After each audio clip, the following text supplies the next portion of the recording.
Alimentar adecuadamente el ganado vacuno método 3.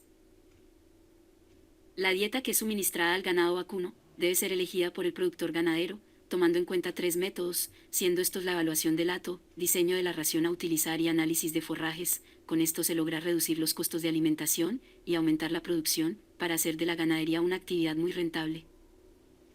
Al analizar profundamente las ganaderías, obliga a formular raciones de alimentación adecuadas, de acuerdo a los ejemplares del hato, materias disponibles e integrantes del hato. Hoy te hablamos de cómo alimentar al ganado vacuno, con el método 3.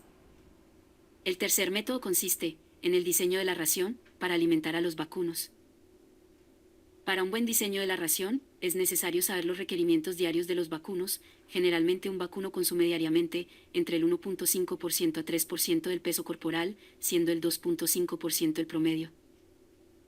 La cantidad de comida a proporcionar a cada vacuno se calcula con el peso en kilogramos o libras del vacuno, dividido 0.025, el resultado será la cantidad de ración a suministrar diariamente.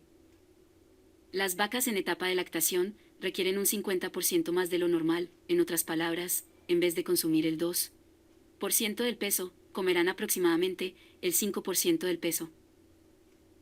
Podemos concluir que la dieta vacuna debe estar integrada por proteína, energía, minerales y agua de buena calidad todos los días. Por último, se sugiere a los productores ganaderos buscar asesoría profesional con el fin de mejorar la producción en su hato.